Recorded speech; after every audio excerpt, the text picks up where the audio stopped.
IELTS class. My name is Adrian and I am streaming to you live from beautiful Budapest. I hope everybody has had a great weekend so far and is enjoying their Saturday. This lesson is brought to you by aehelp.com for the academic version of the exam, and for the general version, check out gieltshelp.com.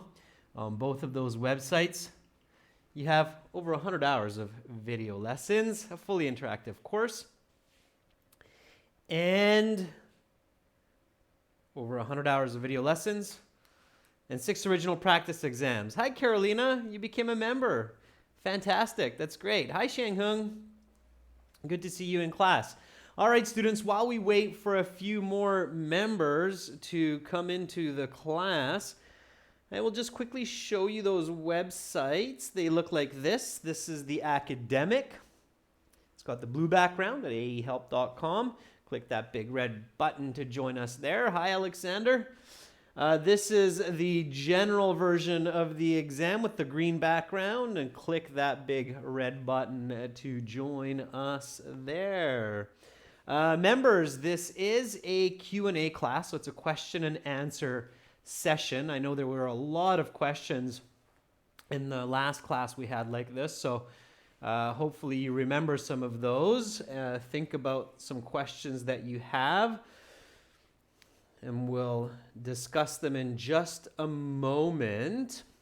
You can download our app, Academic IELTS Help, from your Google Play or Apple Store. You can link your app with your web account for a truly great learning experience. Hi, Daniil. I'm doing great. Hope you're doing well also. If you have questions, comments, viewers, members, my email is Adrian, A-D-R-I-A-N, at aehelp.com. So today we are doing a question and answer session for members. Okay, I know that often questions come up while you're studying. And then in 90 minutes, we will have a speaking part 3 that everybody can chat for. So let me just open up the panel for discussion. Any questions, members, that you have thought of, or any inquiries that came up while you were studying?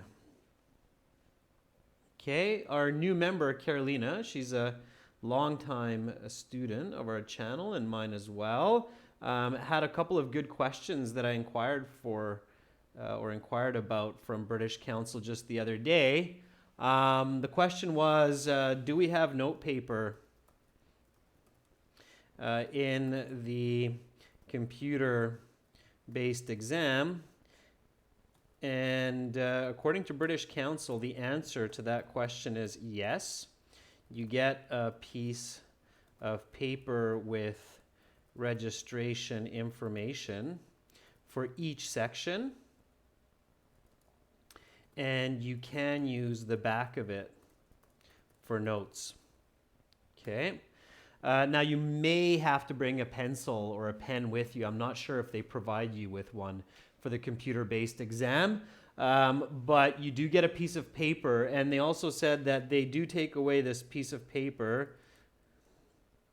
So each piece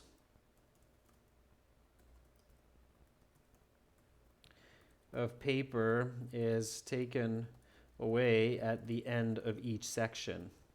Okay, so when you finish the listening section, they take it away. You get another piece for the reading section. When you're finished the reading section, they take it away, and then you get another piece. So this is for the computer-based exam, okay? Obviously, for the paper-based exam, you have a lot more paper material, so you'll have spaces to jot down ideas and information as you go along, okay? Another question with the computer-based exam that came up is, can I use control copy? So question was, and it was a good question, Carolina, so can I copy paste? Okay. And the answer to that, again, this is for the computer-based, obviously paper-based. You could not copy paste even if you wanted to, unless you had some scissors and glue, which you do not. Okay, so that was a joke. Exam, can I copy paste? The answer is yes, you can. Okay. So before I get to the next question, staying with this interesting point of copy pasting in the computer-based exam, when might you find that an advantage? So when can the copy paste command be an advantage for you in the computer-based exam?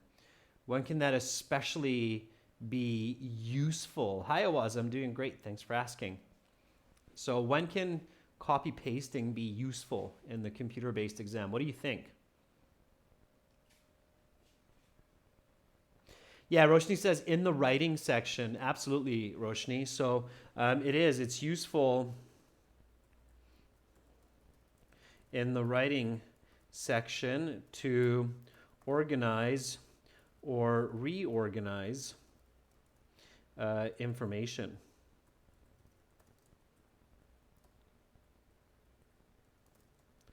Like putting the thesis to the end of the introductory paragraph. Okay, so definitely. But you cannot use the Control F find function. That's right, Roshni, when you're making mistakes as well. So another question that was asked, again by Carolina. So Carolina, thank you for all these wonderful questions that you submitted earlier. Another question was, can I use Control F to find words in text? And of course, the answer here is no, you cannot. It'd be nice, but no. Nice try, but no cigar there. Okay. All right. So Roshni has a question. Roshni says, in task 2, I want to explain one reason in the paragraph I get into difficulty to write grammar in the paragraph. Okay. So Roshni says, can you give me an example, Roshni? Just any specific example that you're thinking of? Can you just type one in real quick? Roshni says, when I want to explain ideas in task 2, paragraphs, I get into trouble with grammar. Okay. All right, I think, Roshni, that there is a bigger question behind your thoughts, right? Which is, how do I make sure that I'm using correct grammar? Okay. And this applies like with the be verb is or are. Okay, Roshni. Yeah, so plural, singular be verbs. Yeah, I'm sure. So the bigger question here, there's a hidden bigger question here is, how do I increase my accuracy with grammar? Okay, so that's a big question, but a very important one. And what do you think? So without me telling you, what do you think? What are some ways to improve your accuracy in grammar in both speaking and writing? So what can you do? Okay, Kesey, I'll write down your question after. We'll cover that one next. Okay, that's a good question as well.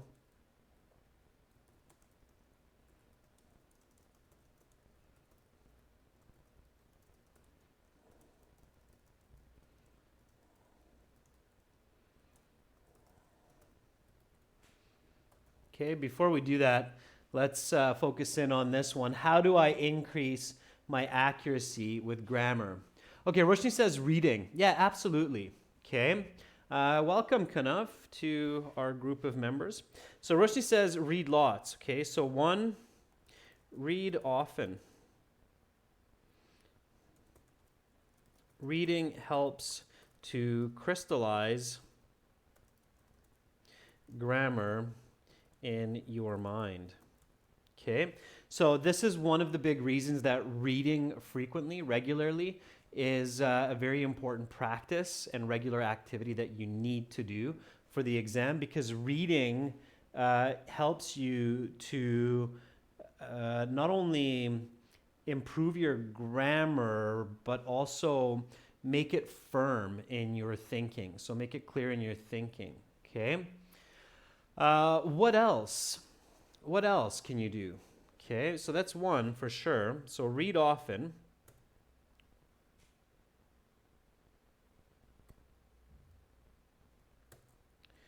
What else can you do for grammar? Anybody? Okay, one step that you can take. Yeah, so Kisi says practice with grammar books. Sure, yeah. Okay. Yeah. One step that you can do, so there's a couple more steps. Those are good ideas. Go back to basics and build up your grammar from scratch. Okay.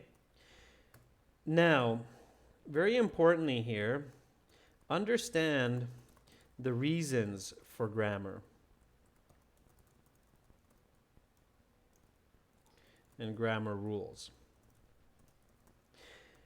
It's very difficult to master grammar in another language, especially as an adult, when you don't understand the reason for a certain grammar, the logic of that grammar. Grammar developed naturally in language. It wasn't like somebody came up with a rule and said, aha, we're going to have this rule from tomorrow, and everybody who speaks English must follow this rule, and this will be the new grammar of the next century. That's not how grammar works. That's not how grammar develops in language. Grammar actually develops naturally in language, and then certain rules are identified because there's a situation, a logic that demands a specific type of grammar to emerge. Okay, so every kind of grammar, every type of sentence structure has some logic behind it. I'll give you a couple examples. Of course, we could be here for the next 100 hours and I won't finish all of these, but I'll give you a couple examples so you understand what I'm talking about.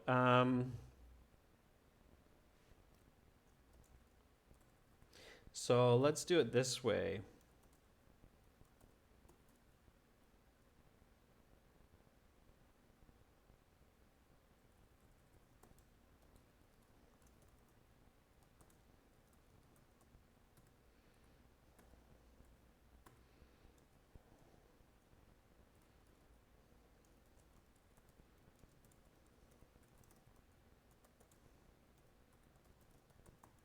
Okay, so here are two sentences. Okay. And Kanav, I see your question about the reading section. I'll get to that as well. Okay. So here are two sentences. I run on Tuesday mornings versus I am running on Tuesday mornings. What's the difference between these two sentences? Okay. You don't have to worry about the exceptions in grammar, Roshni. Just focus on the principles. Okay, so sentence A versus, let's make that sentence B so that's easier for us to discuss. So what's the difference here between these two sentences? I run on Tuesday mornings versus I am running on Tuesday mornings.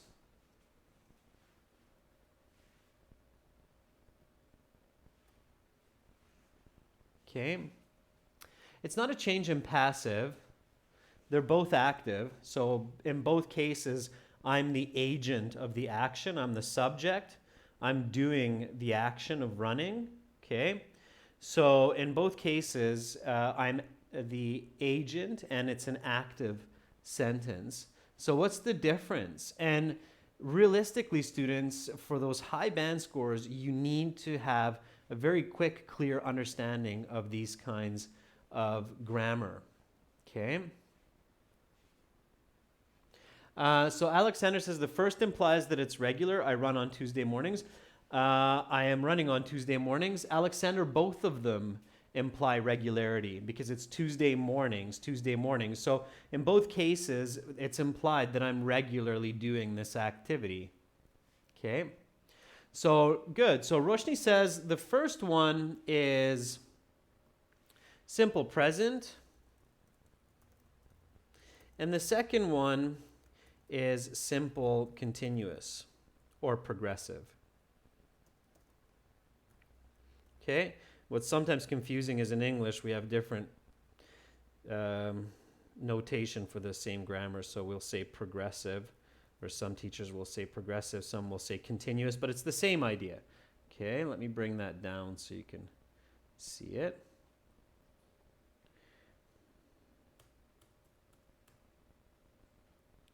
Okay, we'll just bring it here. All right, so I run on Tuesday mornings versus I'm running on Tuesday mornings, simple present, simple progressive. So what is different between that? So what's different between present and what's different between continuous? Here it is, students, and this is the interesting part. And unfortunately, this kind of information is missing from a lot of your grammar books and grammar lessons, but this is some vital information. And in the future, you need to find out this information. So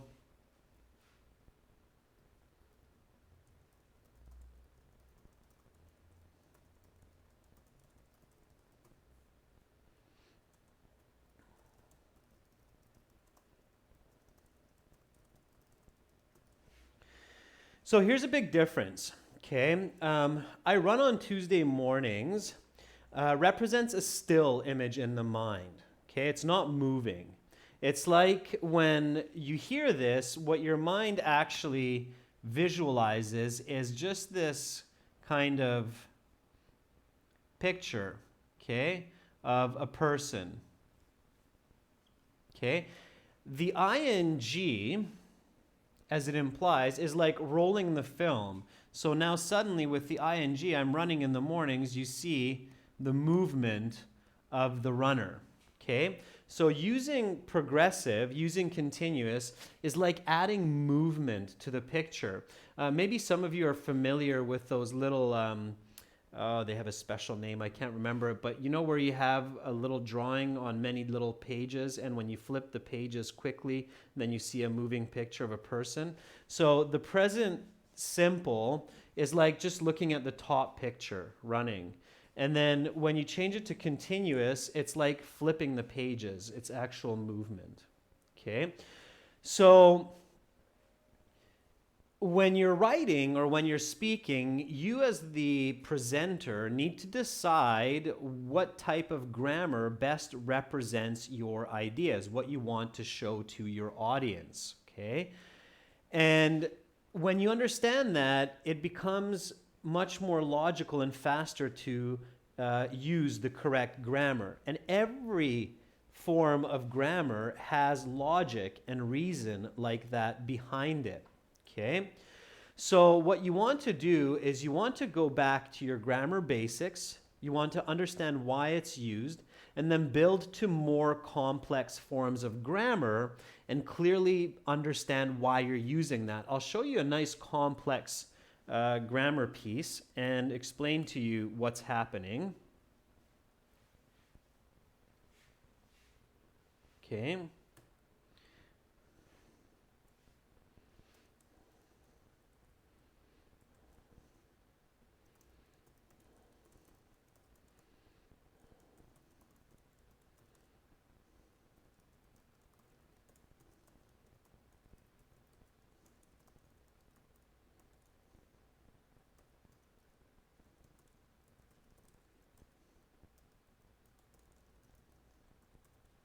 All right.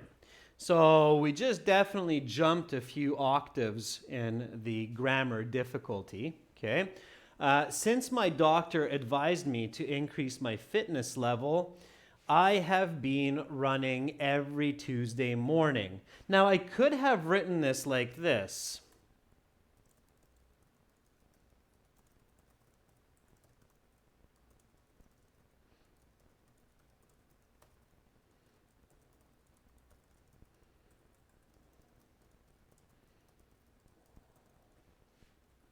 Okay.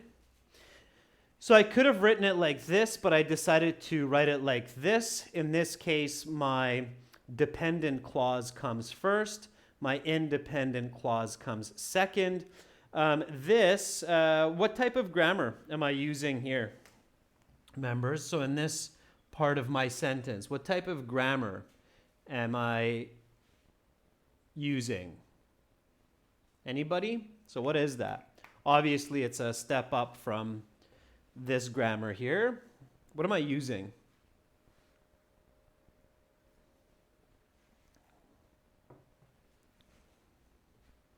Anybody? What is that grammar? Yeah, so Alexander says that's present perfect progressive. Okay, it's not future perfect, Roshni. It's present perfect. Okay, future perfect is different. So it's present perfect progressive, absolutely. Okay. Now, I'm the speaker, I'm the writer, so I present my grammar in this way because what I want to show to my audience is the emphasis is here. So I want to give strength to this element of the sentence. Whatever comes first always carries more strength than what comes second. Okay? In this example here, I've switched the order, so I've switched the emphasis from my doctor's advice to my running, okay? But in this case, I want the listener to really pay attention to the fact that I received some advice from my doctor. So this is the important or the more important piece of the information. Then I express the idea that as a result of this, I have been running every Tuesday morning, which means that this is where my doctor gave me the advice. This is where we are now. Okay. So Tuesday mornings, okay.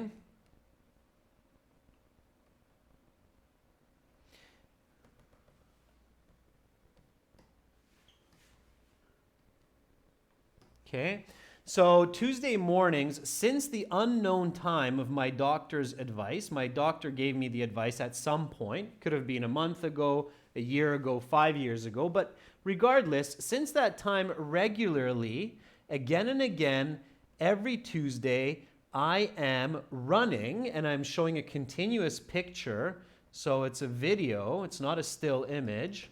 I'm running on these Tuesdays, and I'm also telling my audience that most likely in the future, this action will continue to repeat on Tuesdays, okay? Because there are 5 reasons that we use present perfect in the English language. Change over time, repetition over time. This is repetition over time, Tuesday, Tuesday, Tuesday, Tuesday, Tuesday, okay? Expectation, achievement, and experience. So we use present perfect in those 5 contexts when we want to emphasize experience, achievement, repetition over time, change over time, and expectation. Okay?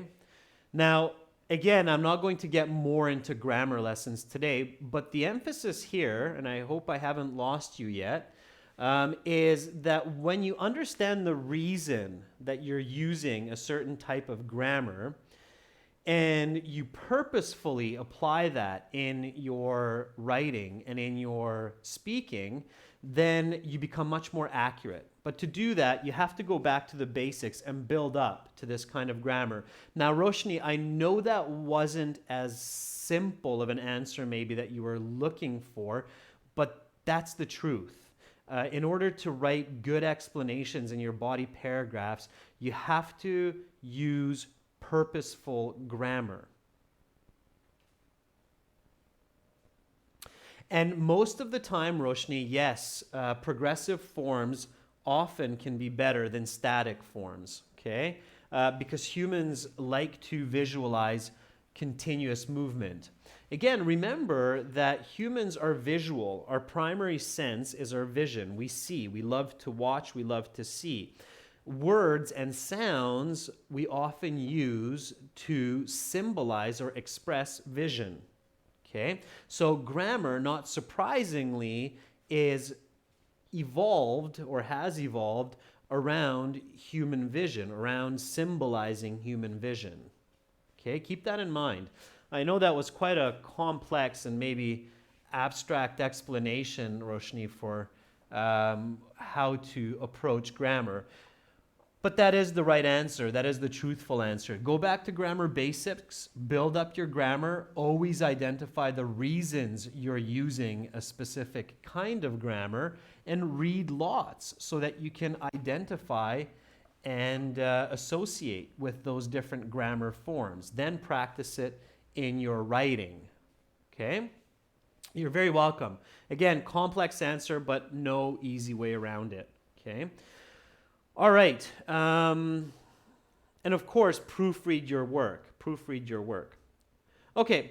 Next question was Kesey. Let's go back to that. And then we had a question from our latest student. So we'll get to those in short order. Kesey asking, how do I avoid overcomplicating my answers in part 3 speaking? All right. Good question. Because that, Kesey, happens to not just you, but a lot of students. They just start talking, they start to overcomplicate, they keep talking, and then suddenly they're off topic and making a lot of mistakes with their words, word choices. Okay, so let's talk about that. And Daniil, I see that you have a question as well, so we'll come to that later. Okay, so the answer is number 1, visualize, okay?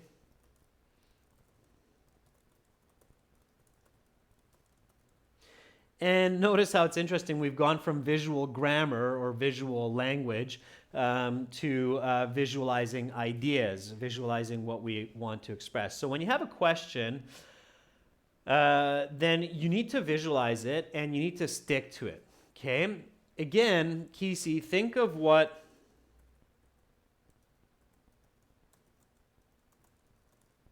most people would answer. Okay? The generic answer. All right. Let me see if I can find you an example here, Kesey, and we'll work out of that. Okay.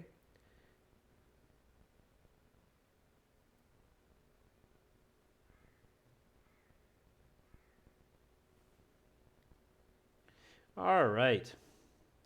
Some part 3 sample questions. So, quick question to you. What makes a good television show? Okay.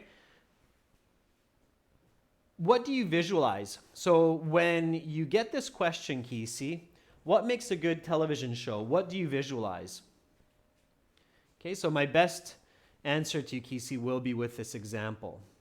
So Kanav says a good plot. Okay, Kanav, that's the right answer. How do you get that answer? Okay, so a good plot or a good story. So Kanav's right. Okay, so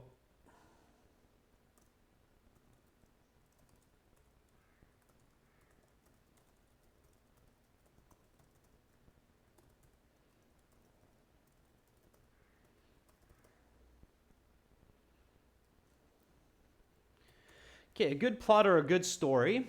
Yeah, absolutely. Plot means the story that is in the show. How do you get there? So what do you visualize? What should you see? Okay. What can you see when you get this question? What makes a good television show?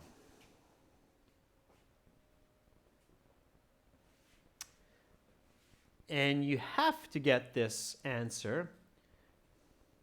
Kesey says funny and lots of audience. That's not going to help you, Kesey. That's the kind of idea that will get you into trouble. You might think that'll work, but it won't because it's abstract. You can't actually visualize funny. you can see a lot of audience, but that's not going to help you much.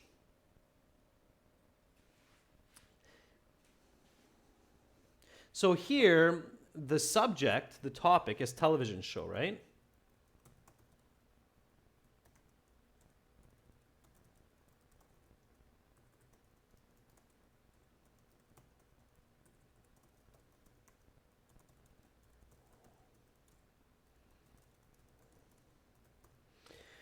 So see a popular television show and ask yourself what makes it good. What's a popular television show? Tell me a popular television show. Okay. What is a good television show? Okay, so Kanav says Friends. Okay.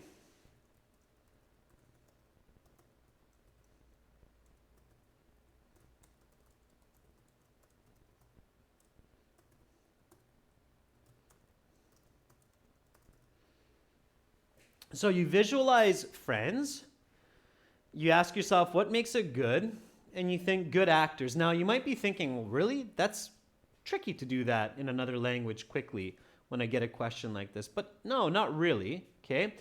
Carolina says Black Mirror. And Black Mirror is a good one for the previous answer, which is a good plot, a good story. Okay. So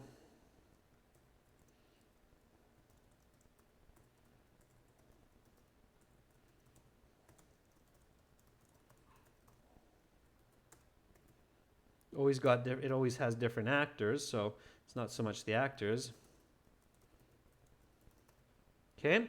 One that comes to mind for me is Game of Thrones. It's extremely popular, I think, in most countries, right? We're finished now with the story, but for 8 seasons, hundreds of millions of people around the world were kept in suspense and were waiting and excited to see the next episode.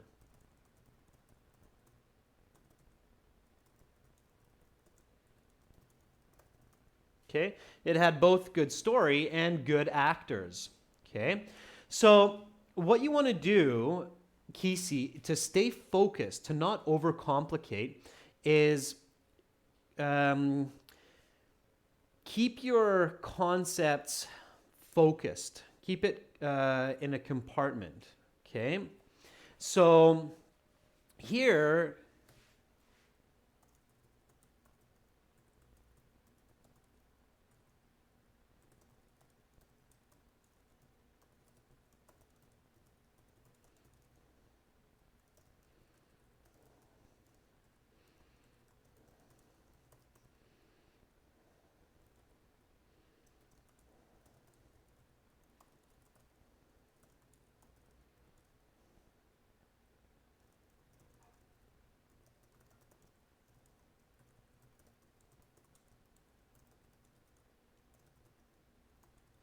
Okay, so in my response, Kisi, what I'm doing is I'm basically taking my visualization. So my visualization, I start with Great Game of Thrones. I think about what makes it good. I realize it's the story and the actors. And then in my response, I can say, oh, good television show has a captivating plot. If you don't know the word, an excellent plot. If you don't know the word, an excellent story. And outstanding actors. If you don't know the word, talented actors. One such program that has gained massive popularity these days is Game of Thrones. And now you have your answer, explanation, and you have your example, a nice smooth sentence. So all I've really done is I've taken this and I've rolled it around. I've put this at the beginning and I've put the example at the end. But in my thinking, I visualized the actual show.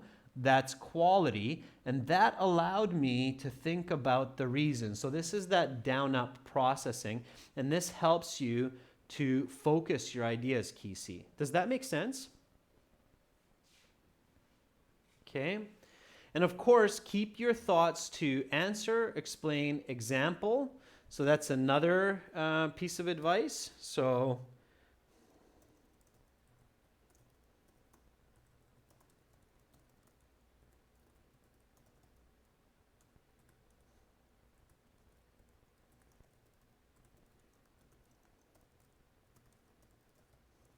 and use the question. Kesey. So notice how the question is, what makes a good television show?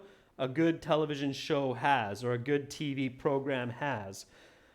So I literally use the question to keep me focused and keep me simple, Kesey. So those are the elements, okay? Again, we're visual. Remember, viewers, members, that this entire part of the back of the brain, it's called your occipital lobe. It's a massive lobe. Your brain has 4 lobes. Your upper brain, your cerebrum, and your cerebrum, the back part is your occipital lobe. That's used for all of your visual processing. That doesn't mean just the images that you see in your world, but it actually means the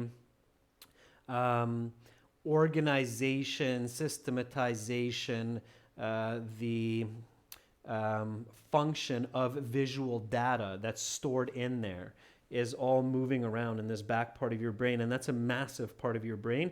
It's much larger in humans than any other animals, and it's an extremely powerful part of your brain, so you have to use it to your advantage, okay? In speaking, in writing, in reading, listening, obviously, okay? So keep that in mind. Okay, maybe getting a little too scientific. But anyway, the next question was asked by our newest members. So Kanav. Kanav is asking us a question. I have to roll back to it here, Kanav. Just give me a second. Okay, so Kanav says, I struggle a lot in the reading section. So, as do a lot of students, Kanav. A lot of students struggle in the reading section, and I think your question there is, what can I do to perform better in the reading section, right? I think that's the question you're posing here. So what can I do to perform better in the reading section? All right, that's a big question, and we could spend several classes just focusing on that one question. But I'll try to summarize this as much as possible in as few words as possible, okay? So reading has a couple of different components. So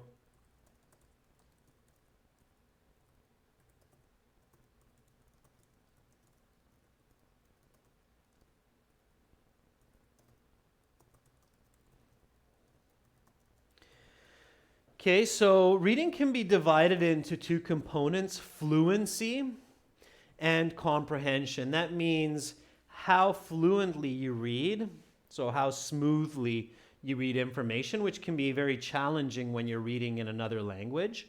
And then, of course, how much of what you're actually reading do you truly understand? So that's your second component. Now, these are not separate, okay? So in reading, fluency affects comprehension, okay?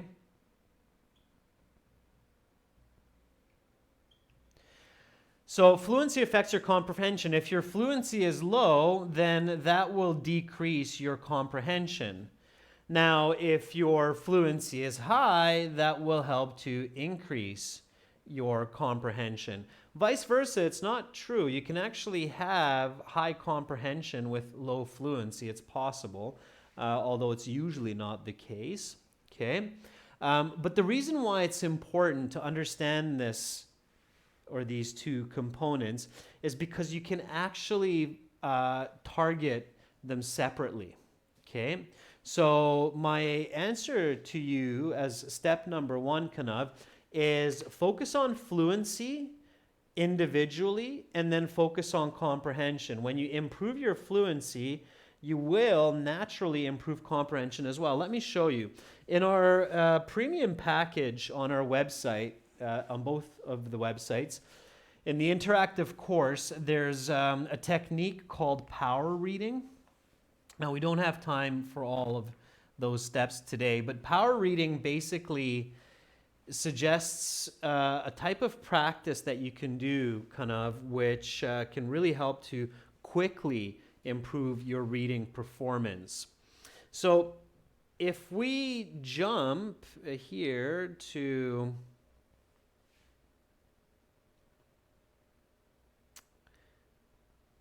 our exam book, okay, then let me get to this is a perfect example, this one.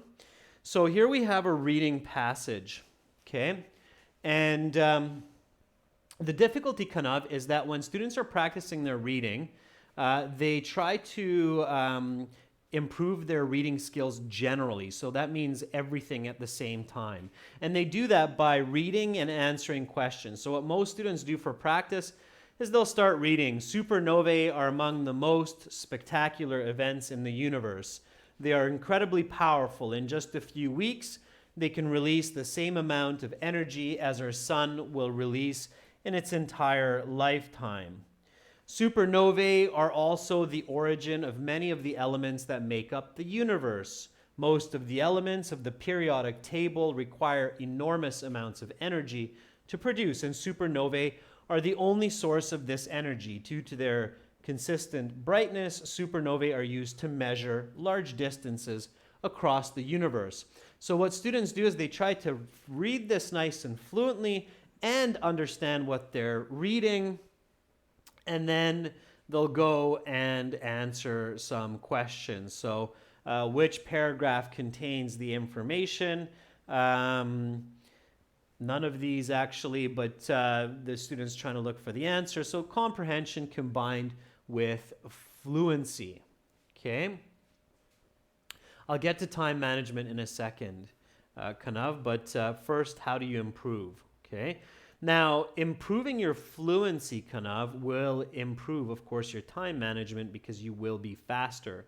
Improving your comprehension will improve your time management because you don't need to keep looking back at the text, okay? So, of course, Kanav, reading more is always a good idea, but it's not just about reading more, it's about how you read more, okay? So one way to improve fluency, believe it or not, it's a funny concept, you may think, but it works, is to not care about comprehension and just focus on fluency.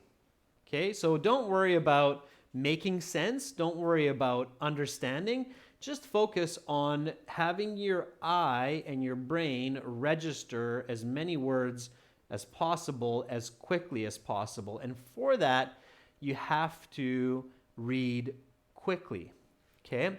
So that means don't worry about what you're reading, just read fast. Supernovae are among the most in the universe. They are incredibly powerful. Just a few weeks, they can release some amount of energy our sun will release in the entire lifetime. Supernovae are the origins of many of the elements that make up the universe. Most of the elements of the periodic table are enormous amounts of energy produced, and supernovae are the only source of such energy due to their consistent brightness. Supernovae are measuring sticks across the universe. Okay, boom. So did I really understand what I was reading? Not so much. Did I read every word? No, because I wanted to stay fluent. So I just let my eyes race forward. It's tiring. Okay, it takes energy to practice in this way.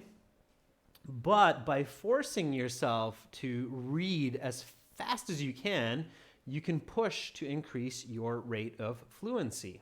Okay?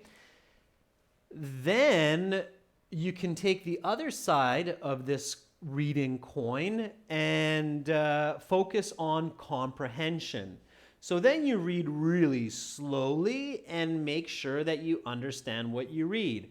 Supernovae are among the most spectacular events in the universe. What does the word spectacular mean? It means amazing. If I don't know it, I look it up in the dictionary. They are incredibly powerful. In just a few weeks, they can release the same amount of energy as our sun will release in our entire lifetime. Okay, so supernovae, boom, it's a big explosion, versus our sun, okay, it's small, couple of weeks, okay, billions of years. All right, and it's the same amount of energy, so it's equal, this explosion is equal to our sun, billions of years, couple of weeks. Wow, okay, so I'm visualizing that. So I'm really going step by step. All right. Roshni says, I'm using this trick from a month ago. And how is it, Roshni? So tell us, share with the group.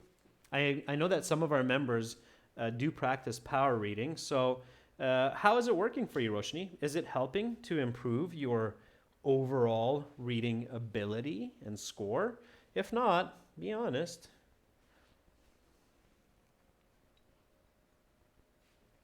Are you doing better overall? So when you sit your practice exams. So anyway, so you can separate fluency and comprehension.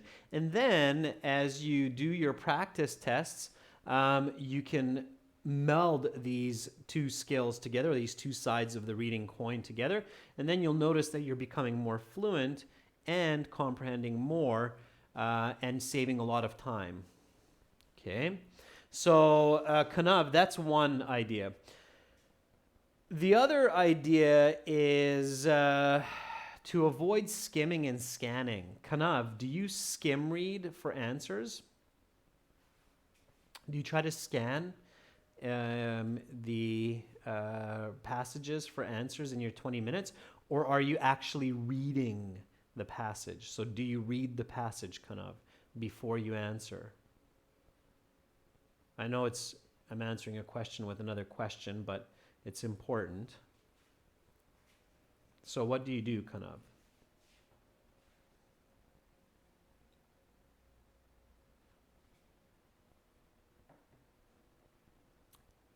Now, of course, this reading technique that I was showing you is just for practicing at home. You would never do that. Yeah, that's what I thought, Kanav. So unfortunately, skimming and scanning is not an effective tool for the IELTS reading.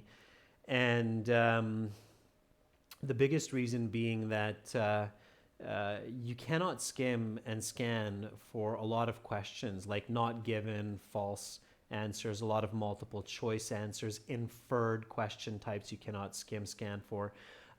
List of headings you cannot skim, read, scan for, many of them because they're paraphrased from the passage, and you can easily get answers wrong if you're skim reading because you'll find misleading information. So the problem kind of with skimming and scanning is that you're actually wasting more time, ironically, in the end. So you have to learn, if you want to get a good band score, especially in the high band scores like 7, 7.5, then you have to learn to read the passage, answer the questions, and answer the questions at least 60% without searching the passage. Okay? Here's another piece of food for thought, members, viewers. If you are searching for every single question, right? There's no way. That's extremely frustrating and difficult to do. So if you do this, like, let me give you an example. Okay. So if you go, okay, question number 27 is mass energy conversion. Okay, mass energy conversion. So what do you do? You're like, oh, well, that's going to be an easy one to scan for because all I need to do is look for this beautiful word grouping here, mass hyphen energy. That's going to be easy for me to find. So I'm going to search for this mass energy. All right, let's do it. Let's search for mass energy. So we go back to the text and we go, okay, whatever paragraph has that will be my answer. So I start nice and quickly with my eyes scanning and skimming the text for mass energy. Maybe reading even the first sentence. Ooh, there's the word mass. Mass between helium molecule. Okay, I don't know, maybe. But it's not the right word, so maybe I'll keep scanning and I'll find it in here. And then I keep going. Oh, there's the word mass again, but that's mass star. So now it could be the second paragraph or it could be this paragraph. And I keep going. And in a very, very disappointed fashion, I realize when I scan to the end of this that none of these paragraphs contain this conjoined word of mass energy. So none of the paragraphs contain mass energy. I've just spent 30 seconds scanning or skimming through the passage. I've completely thrown out the 30 seconds, and the best that has come of it is I've realized now that there are 2 paragraphs which have this word mass, okay, in it. So I go back in hopes that maybe one of these paragraphs will be mass energy conversion. So where was that first one? Here we go. So B was the first one. So now I start reading this. There are 2 major types of supernovae, type 1a, type 2. There are a number of differences. Okay, that's so way too far. So I'm gonna start reading around the word mass. Okay, this energy comes from the difference in mass between a helium molecule and the 4 constituent hydrogen atoms. 4 hydrogen atoms have a mass of approximately 4.0138 atomic mass units, while a helium atom's mass is approximately 4.026 mass units. The difference between these 2 values is the amount of mass which is converted into pure energy. Okay, that looks good. So now I think, okay, maybe that's the answer. And if I'm willing to take a risk, I'll put paragraph B. But if not, then I'm going to check the other place where I saw mass. Okay, the star is then left with an inactive iron core. Once the iron core reaches a certain mass, called the Chandrasekhar limit, the star can no longer exist under its own weight, and it collapses in on itself. The result is a cataclysmic type 2 supernova. Okay, so that actually looks like it could be the right answer as well. And now I'm starting to realize that without further information, without having clarity in the entire passage, I'm going to be taking a wild guess and not having a high degree of confidence. But even worse, it's taken me a minute and a half to 2 minutes to have a maybe concept of the right answer. And that is not the right way to get a high band score, okay? So you need to understand the passage in its completeness, in its entire form, from beginning to end. A passage has an introductory paragraph, it has body paragraphs, it has a flow. When you understand it, you can have much higher confidence in your answers, and you don't need to go back, because if I read the passage properly and fluently, then it will make sense that this is the right answer, and this is in fact where mass energy conversion is clearly explained in this entire paragraph. And I know that because the beginning of the paragraph also explains the concept of energy conversion. Okay, so it comes from more than one place in the paragraph.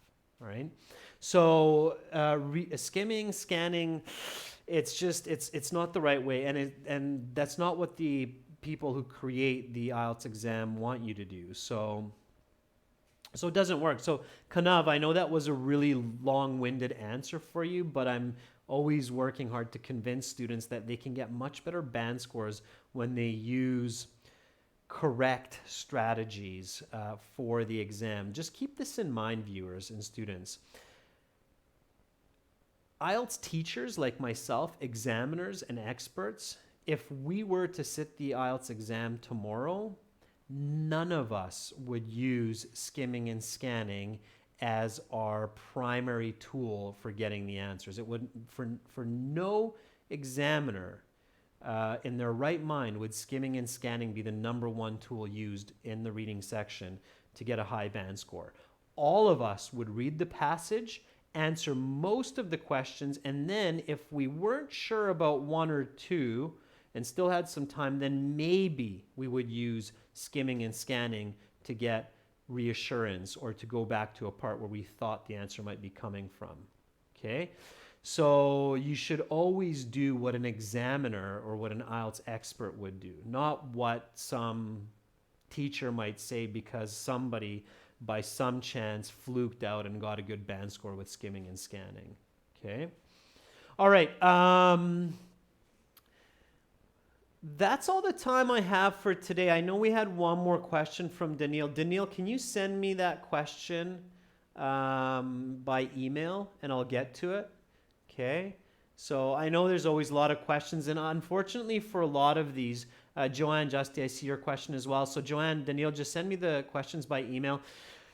I'd love to get to a lot of answers, but the truth is, for a lot of your questions, the answers aren't always simple, and there's a lot of misconceptions of what to do and how to do it. So I welcome your questions by email anytime as well, okay? That's one of your privileges as a member, that I give special attention to your questions, of course. All right. So hopefully there were some, or I shed some light on